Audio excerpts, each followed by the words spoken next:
was a tech here on 2 E's, then she was a nurse for 6 years maybe, and then became an ARNP about a year ago, so we hired her. She started last summer.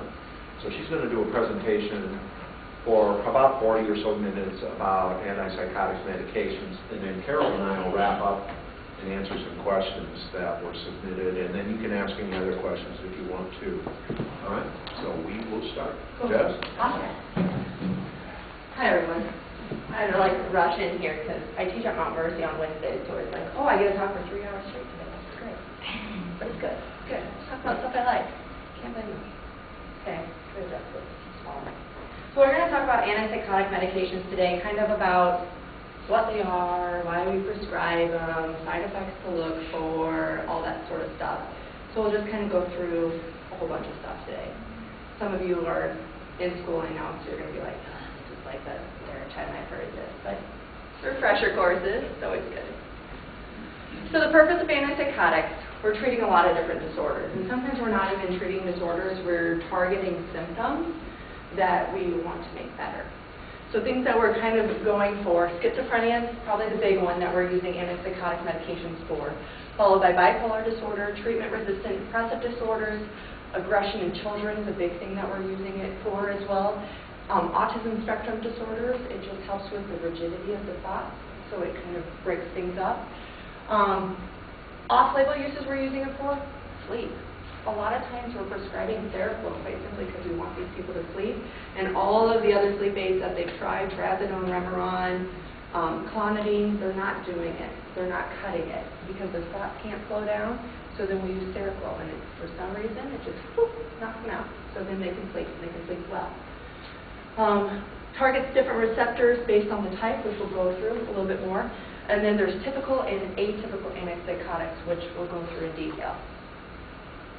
Basic terms you need to know. Agonist. An agonist, when you see that with a medication, there's different terms that go with different medications. Agonists tend to make more of whatever they're targeting. So for some medications, they're targeting serotonin. So it's an agonist because it's trying to make more serotonin. Other times it's a agonist because it's trying to make more dopamine. In our case, a lot of ours are more antagonists, so we're trying to block the medication. Like a lot of times with schizophrenia, dopamine is the big culprit behind it. So we're blocking the dopamine because we want to prevent those hallucinations from occurring. So it's an antagonist or it blocks the action. Partial agonists and partial antagonists are a lot of our atypical antipsychotics, which make them a lot different than a typical antipsychotic in that a typical antipsychotic is an antagonist. So it blocks it completely, whereas they make them a little differently, so it's more of a partial. So it's a little bit, so it just kind of waxes and wanes. Half-life, another important term that you need to know about medications, quite simply for NMS. When we have something with a really, really long half-life and we're giving a lot of it, we put people at higher risk because half-life is half the time it takes for the medication to get out of the body. So lots of our antipsychotics have 18 to 24 to 36-hour half-life. So this medicine is lingering in the system, which is why people are at high risk. So that's why we need to monitor closely, which we'll talk about. So neurotransmitters involved. Number one, dopamine. Dopamine is probably the number one thing that is involved with schizophrenia in general. Serotonin and norepinephrine tend to be more with our depressive disorders, our bipolar disorders, our mood dysregulation, all that sort of stuff.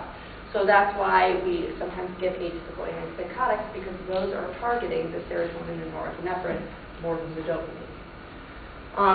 I have that little table there that kind of tells you what each of the neurotransmitters do. So you can read. I know you can. We'll move on. Several types of dopamine receptors are here. So this first one, the Z2 receptor, that is your mesolimbic, or the responsibility of that is for your positive symptoms. So when we're blocking dopamine with our antipsychotics that we use, we're blocking that mesolimbic tract. So we're stopping those auditory, those visual hallucinations that they're having. The delusions also fall into that category. Next is our mesocortical, or our mesocortical are our negative symptoms. So that anhedonia, that lack of motivation, when they just look like they're apathetic and they just don't care. That's that negative tract. That's why we'll talk about with typical antipsychotics, why people tend to look even more flat when they're on them, because of what the medicine's doing. The third tract is your nigrostriatal tract. The third one in the list, or D4. That is involved with EPS symptoms. So the goal of the nigrostriatal tract, we're talking about our dystonic reactions. We're talking about our tardive dyskinesias. We're talking about our akathisia symptoms. That's where that's going. And so we'll talk about how that's affected by the different antipsychotics. The tuberoinfundibular tract, that is our prolactin levels. When people can say that they can milk themselves because of their medicine, that is where it's hitting. That's the part of the brain that it's hitting. And it sits right here. It's kind of in the center of the brain. So typical antipsychotics, we'll start with those because a lot of us know these the best because they've been around forever. Typical antipsychotics block dopamine at D2. But because it's blocking it at D2, it's blocking it everywhere else too. So what do you think we're going to have? We're blocking it here. That's a good thing. We want that. So what's happening here because we're blocking it here? Apathy.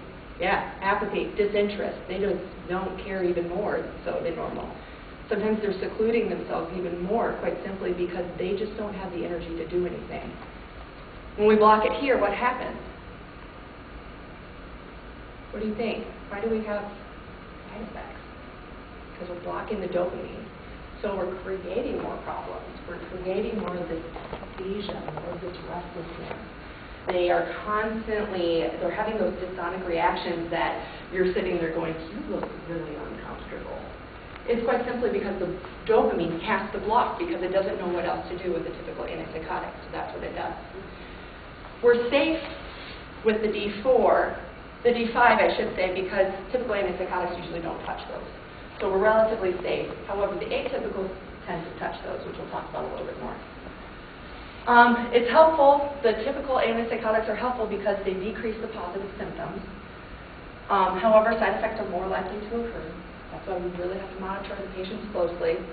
Neurolepsis can occur, or that slow, just less enjoyment. They're more robotic, and they just look kind of uncomfortable all the time. Those are the people that are like sweating, and you're just like, why are they sweating? They haven't done anything today. They're neuroleptic. They have just had too much dopamine be blocked. So they're just miserable, is basically what's happening. So, that half-life that we talked about earlier, this is why it's important. Look at how long these half-lives are for these medications that we're giving. Sometimes we're giving 10, 20, 30, 40 milligrams of Zyprexa before we're knocking these people down.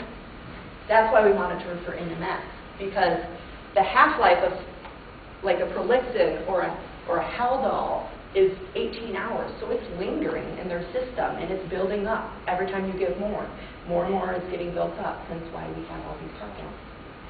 So that's why we're checking their vitals, especially if they're in restraints or seclusion, because you're going to have more muscle breakdown, which is going to lead to sometimes slower metabolism or faster metabolism of the medicine. So we've got to just make sure that we're keeping patients safe. Atypical. Great meds. Love atypical antipsychotics. They're a lot different than typical, quite simply because they're also targeting serotonin. Some of them target norepinephrine to give that awakeness, that alertness, and then also dopamine. So it's hitting several receptors all at once, rather than just one, which is great. That's what we want. Helps with the positive and the negative symptoms, quite simply, because it's what? It's a modulator. So it's more of, and it's like a partial agonist, a partial antagonist at different areas. So a lot of these, what it will do is it will block dopamine up here, but it won't block it here because it will let it regulate itself, so they'll have less of that anhedonia. They'll have less of that apathy. They'll be more alert. They'll be more awake. They'll feel more cognitively aware, quite simply because we're not blocking it on every level. They'll have less side effects because it's more modulated, it's better modulated, quite simply because we're not blocking everything. However, we're opening, with some of them, we're opening this tract up, which puts them at higher risk for being able to milk themselves, having increased prolactin, getting the gynecomastia in men, especially with Risperdal. That's a big one. They tend to have a lower side effect profile, but they help with a few different things. They're helpful with depression, bipolar disorder, anxiety, and sedation, which is great. They also have the higher chance for the metabolic syndrome, which we'll talk about. So what is the metabolic syndrome? That dang weight gain that we all know occurs with atypical antipsychotics. They are the most notorious for causing weight gain. But with the weight gain causes all these other problems to occur. So you'll have this obesity due to the increased appetite, because in our brains we have a part of our brain that it gets satiated when we eat, and we're able to say, hey, I'm full. When we have atypical antipsychotics involved, that never goes off. It's constantly on. They're constantly hungry. They're eating in the middle of the night and finding chips on their stomach in the morning asking, did I eat in the middle of the night? What is going on with me? They're gaining 40 pounds in 2 months being on Risperdal, being on Seroquel. It's just copious amounts of weight that these people are putting on. You'll see them in the hospital, and 2 months later they'll come back and they don't even look like the same person because they've had this weight gain. Because of the weight gain, then it kind of trickles down. So you're going to have, when people gain weight, their lipid panels tend to go off. So they'll have more triglycerides. Their HDL will be through the roof. Their LDL will be just, everything's going to be just crap. Everything is just going to be a hot mess because their body is out of whack. So as they're gaining weight, more at risk for dyslipidemia, which leads to more risk for diabetes. So we're sometimes giving these people diabetes based on the medications that we're prescribing them. But we're also weighing the pros and cons. Are they better? Are they feeling better? Are they able to do things they used to not be able to do because they were too paranoid to do them? So we got to take everything into account. Because of all of this, if you think about when you gain a lot of weight, where's all that weight going? It's putting pressure on different parts of our body. So we're putting more pressure on the heart, causing increased risk for cardiovascular disease. Because if they're overweight, their blood's having to pump that much harder to get everywhere else in the body. So their blood pressure is going to go up, their pulse is going to go up, and their body is going to have to work harder, which will cause it to shut down faster. Which is why then they're at risk for premature death, quite simply because they have all these other risk factors going on. Metabolic risk. This is a cool little table that kind of goes by what medications are the biggest offenders. Clozapine, as we know, is a really, really, really potent medication, and it does a really great job of making people better. But it also puts them at risk for a lot of problems, especially weight gain. That's probably the biggest thing that occurs. Then it goes olanzapine, Risperdal, haloperidol, or Invega, which we're using a lot more. That's the cousin to Risperdal. Seroquel probably should be at the higher end because people tend to gain a lot of weight. I had a gal that came in, I had her on 25 milligrams twice a day of Seroquel, and then I had her on 100 milligrams at night for sleep. She gained 25 pounds in a month, but she felt good. She said, it's the first time I didn't feel anxious in my entire life. She goes, what can we find that's similar to this? I can't do weight gain, but I can do something else. And I'm like, I don't know what else is pretty similar to this. Let's try some things. So we had to weigh the cost and benefits. She didn't want diabetes. She didn't want all these things, but she really liked how she felt. She hadn't felt that great in a long time. She actually got a job for once in her life because her class stopped, because she was able to actually focus on things rather than being stuck. So we have to be really careful, and we have to have these discussions with the patients. If you're noticing that they're gaining weight, say something. Take them in and weigh them. If you're noticing that they've been here for 2 weeks and, man, they've packed on some pounds, go weigh them. We got to figure it out, because if they're gaining too much weight, we either need to change their diet or we need to change their medicine, because we don't want them to be overweight. That's not our goal. So we'll kind of go through each one individually. I like atypicals. Typicals all kind of work the same. So I always go through the atypicals because they all work a little differently, which makes them so cool. So you can target different things based off of what is kind of going on with them. So clozapine is the most potent. However, it's not our first line of defense. This is usually our last-ditch effort for getting people better. These are your chronic schizophrenics that are just really, really psychotic, and you can guarantee that they'll be compliant with the medicine and all that stuff because you have to do a lot of monitoring. It reduces the risk of suicide and schizophrenia, which is kind of a hallmark feature, which is really great. So a lot of times if you have a schizoaffective patient that's really, really psychotic, but also is really, really depressed, if you have them on clozapine, you'll kind of protect them in a way, so you can keep it from happening. It reduces the risk of tardive dyskinesia. It tends not to make it happen. We're not quite sure why, but it just doesn't. Side effects are agranulocytosis. That's why we're watching that CBC, that white blood cell count. We're looking at that absolute neutrophil count because if it goes too low, we put them at risk for infection and death. And that's not good. We don't want that. We don't want them to end up dying because of the medication that we gave them. Clozapine actually went off the market for a little bit, quite simply because it was causing too many deaths. But then they figured out, oh, if we monitor people, hey, this fixes that problem. So that's why we have the monitoring program now. Other things that you'll see, excessive salivation, weight gain, cardiometabolic risk, severe constipation. When we are monitoring, they usually have weekly CBCs, WBCs. There's an online registry that every single patient that is on clozapine has to be on. It's a tedious form, but it protects our patients. So what we have to do is every week, as a provider, we have to check all of their lab work. We have to initial it at the bottom, and then we have to put it into the computer before they can even get the medication up front.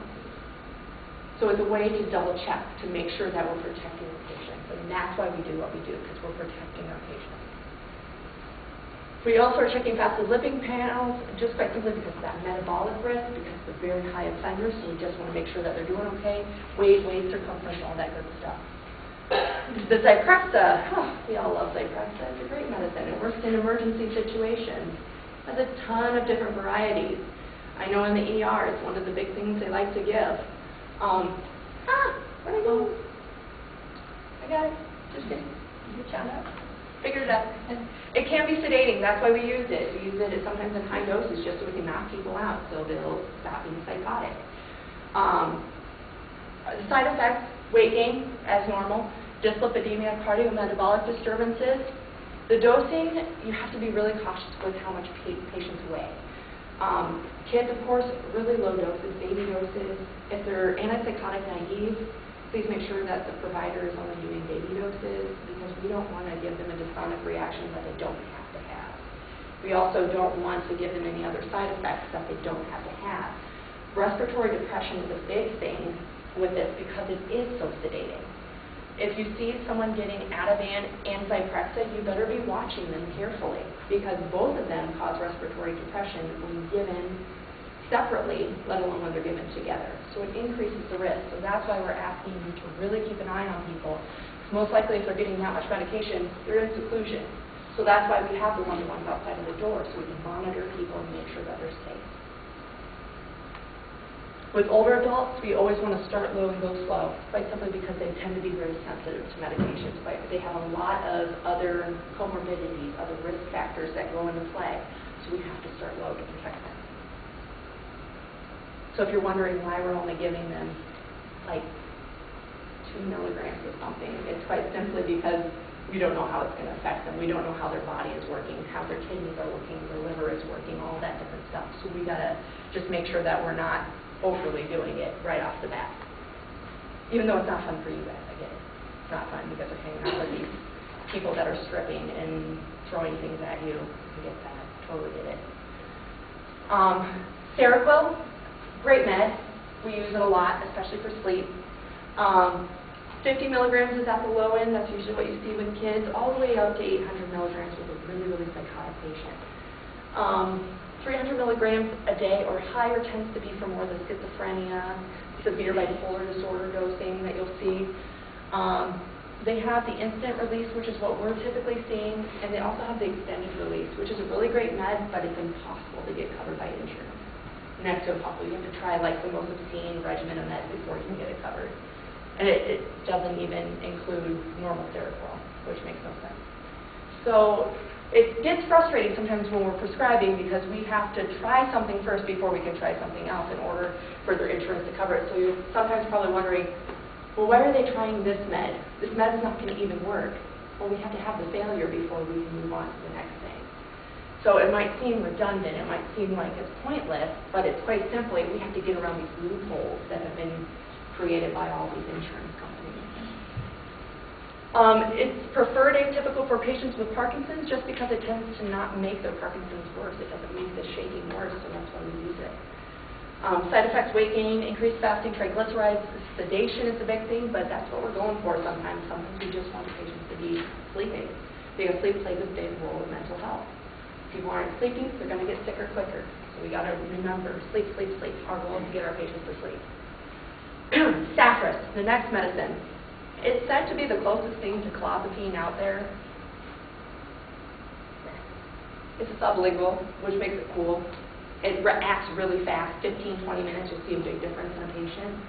I kind of wish we used this a little bit more for emergency situations because you do see a big difference, especially in kids. We use it quite a bit in the kids. They just slide it under their tongue. Sometimes they complain of tongue numbness. When they complain of that, what you can do is you can take a glove, put it on your finger, and rub it in their cheek. As long as they won't bite you. If they're going to bite you, then don't do that. So protect yourself in that aspect. But if they're not going to bite you, just stick it in their cheek and rub it as fast as you can because it will just get really juicy and lots of salivation will go on and then it will dissolve. And they won't have the tongue numbness then because it goes somewhere else. So then you're good. However, they cannot swallow it.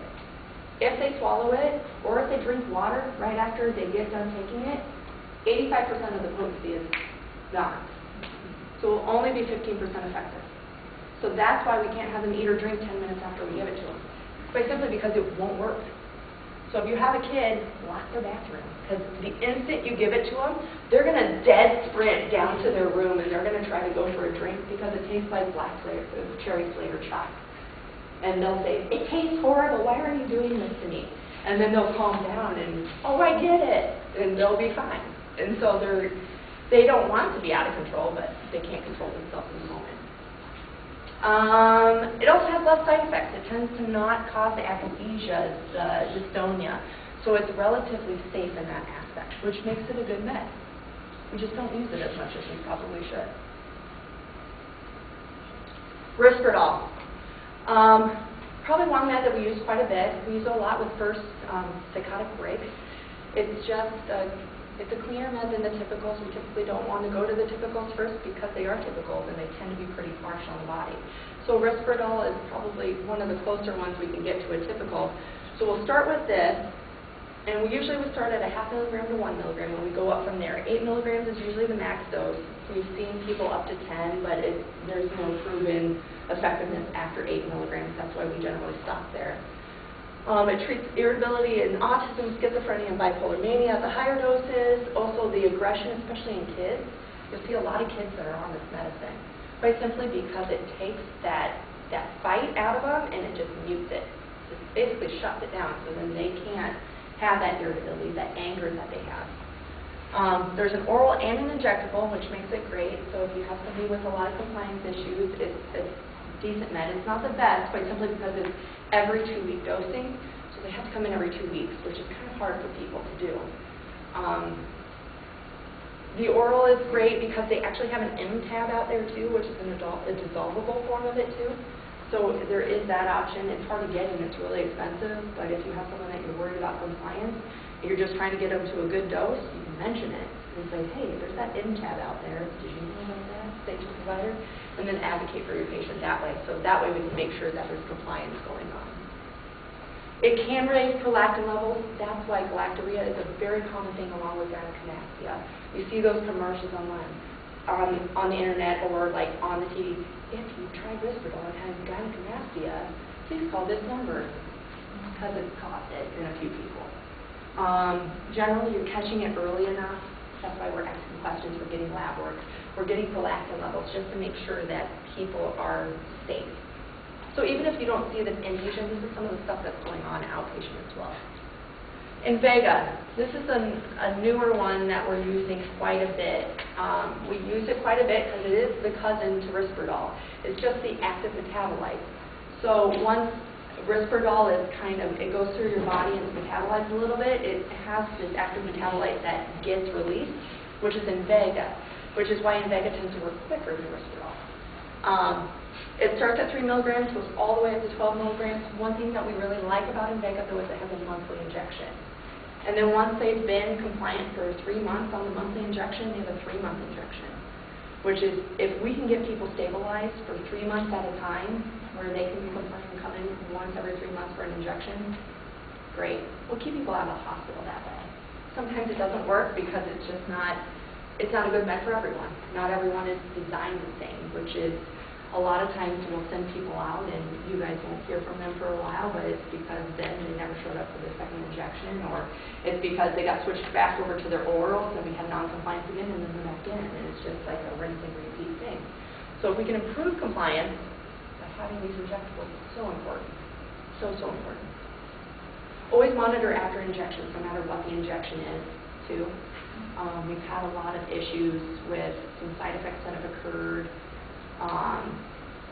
One thing I know, I'll tell you a couple instances of patients that were inpatient that came to me. I do a interim clinic, and so I had a girl that came in super psychotic when she was inpatient. She was put on Invega. She came to me, when she came to me, she was shaking like a leaf. Like this was her shaking, and she couldn't control it at all. She had horrendous akathisia from her Invega injection. She was scared to death to tell anyone because she thought she would get brought back into the hospital. And so she would try to tone it down around her dad, but she physically couldn't calm herself down. Eventually I started her on some propranolol, and the side effect went away, but she goes, I can't do this. If I'm going to feel like this when I get an injection and I have to take another medicine on top of it, why would I take this medicine? I don't get it. I'll take whatever you want me to take, just don't put me back on this medicine. So those things show up a little bit later, but if they do show up while you're working with them, say something. If you're like, they just seem off, something's not right, say something. It's not going to hurt. The worst thing that we're going to say is, oh, let's just keep a close eye on them. So we might even delay the discharge a little bit. It's not going to hurt anything. We just want to protect the patient. And you guys spend the bulk of the time with the patient. Like 8-hour shifts, 12-hour shifts. We spend maybe 30 minutes with a patient sometimes, if we're lucky. So we don't get to see everything you guys get to see. Your documentation is so important.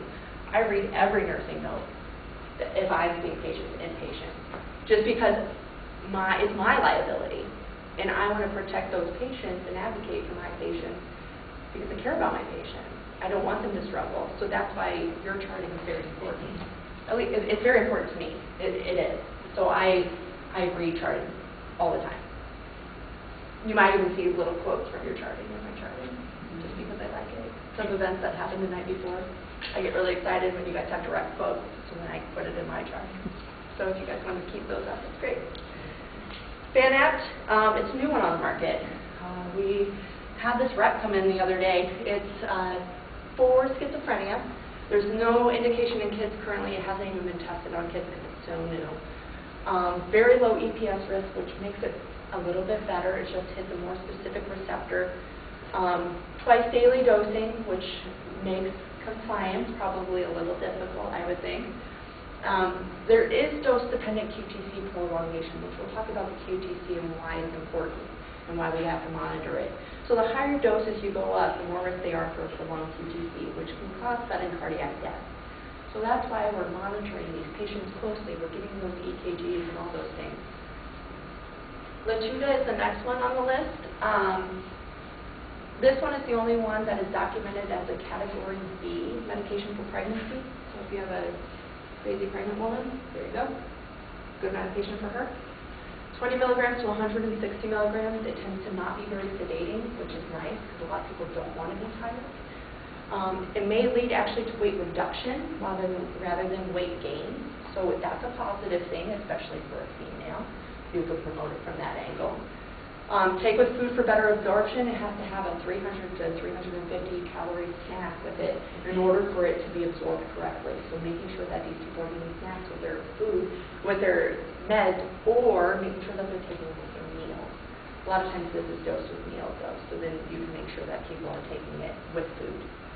There is no QTC prolongation in all the studies that they've done, which makes it a good med and makes it a safe med for people with cardiac issues. Abilify, we see this med a lot, and it's kind of on the rise. We're using it quite a bit more. The dosing starts at 2 milligrams, goes all the way into 30 milligrams.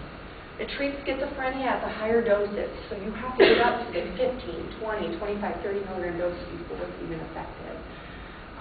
It can also treat autism-related irritability in children, generally at the lower doses, so 2, 5, 7.5, that's usually what you'll see. And it's augment for treatment-resistant depression, usually between the 5 to 10 range. That's usually where you're seeing the target range. Lower EPS risk, however, there is a dose-dependent akathisia side effect. So the higher dose you go up on, the more likely you are to have that akathisia or that restlessness that people say. That inner, I can't calm myself down, I feel like I have to move. If I don't move, I feel uncomfortable, sort of thing. Rexulti is another med that's out there. It's newer. It's the cousin to Abilify. As you see, the piprazole end at the end of it, that's why they're cousins. It starts at 0.5 milligrams to 4 milligrams daily. It's used for treatment-resistant MDD at the lower doses. That's usually the 2 milligram range that we're going for, and schizophrenia at the higher doses. It has even lower EPS than Abilify. It does not have the dose-dependent akathisia, which is nice. So it's a little bit cleaner of a med than Abilify.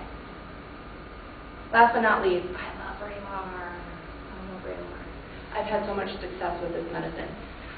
This medicine is newer on the market, which means it's expensive, but it also has a little different action in the fact that it has D3 that it's targeting, which means that people are getting woken up. They have less of that cognitive fogginess. They have more of the mental alertness, more of the mental awareness that they never had before. We're getting our patients going back to work. People that have been on disability for years going back to work. I have one patient that I got him too well, and he stopped all his medicine, ended up back in the hospital quite simply because he felt great. He was working again. He was being productive. He felt like he was being an active member of society, and then stopped taking his meds because he felt so great.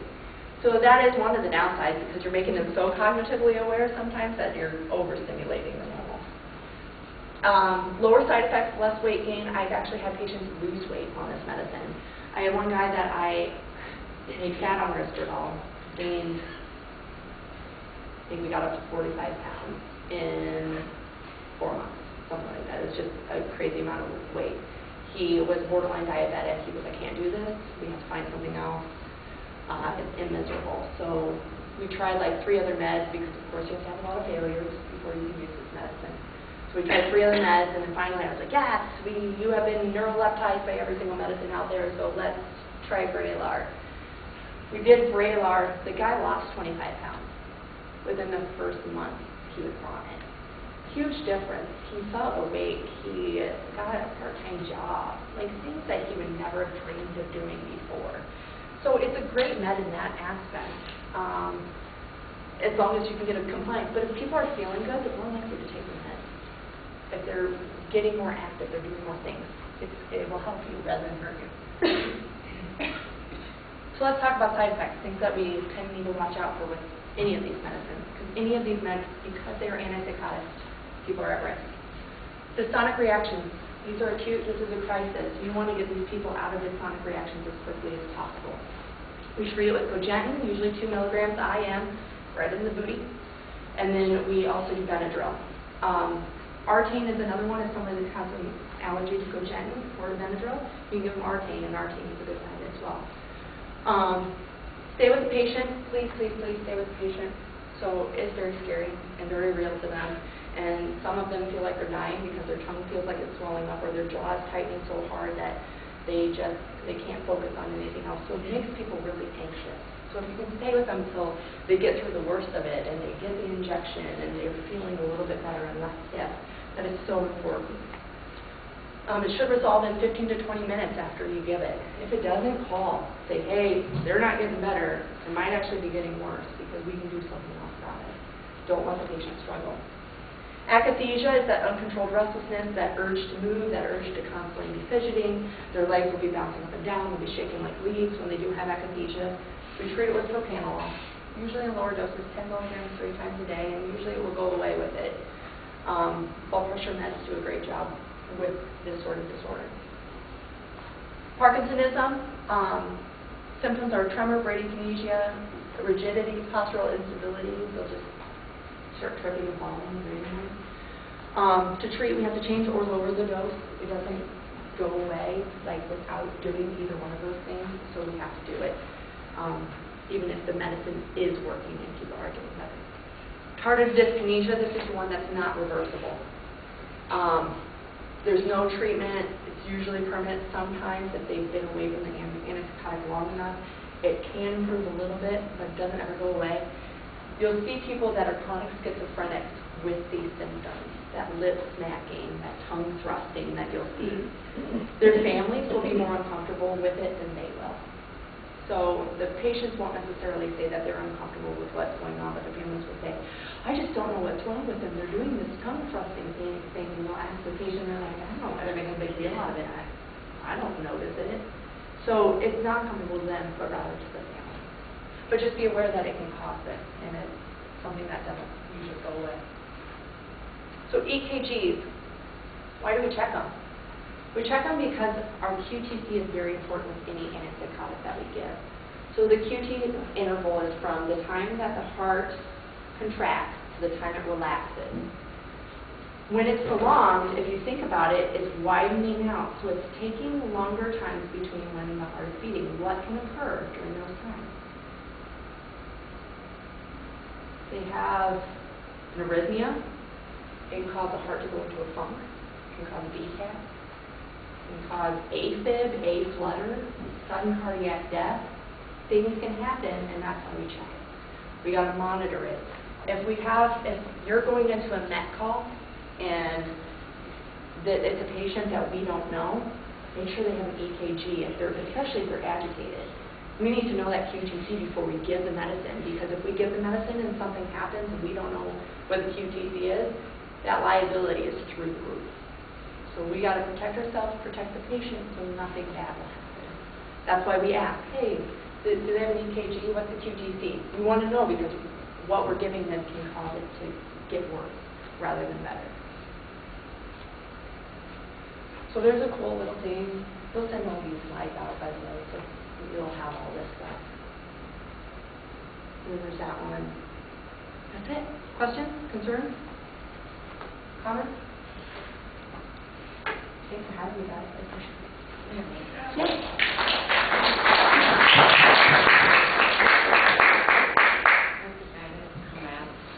Yeah. Does that go away? Yeah. Once you take away the substances, it goes to the stone. So it just has to get rid of whatever is causing that stress, which is the risperidone usually is what's the biggest offender. Anybody else have a question for Jess? There's one. Oh, yeah. Can we get a handout? Yeah, for sure. We're going to email this out, and then I'm making a handout of dosing, like kind of parameters for like kids, adults, and older adults, kind of what we see, so that you know what the max doses are and what to kind of be like leery of if you see a certain dose. Because I know we had a serious incident with a young child, and so we don't want it to repeat itself. So we'll educate rather to help the future. So yeah, we don't want anything bad happening to the patient. It's a big thing. So, and if you have a question ever about something and you're just not sure, and it makes you really uncomfortable with the dose that's being administered, say something. If you look at it and you're like, whoa, this is really high, I don't feel comfortable with it, you're just as liable as we are, because you have a license just like we do, especially if you're a nurse. So please protect yourself, because I don't want you to lose your job because of a mistake I made, and I don't want to lose my job because I didn't do a good job of checking my orders. So just make sure that you're advocating for these patients and looking at every single order. That's why we have the double check system in place, because they can get through 15 people before it's even caught. So that's why we always double check. Okay? You guys are rock stars. Okay,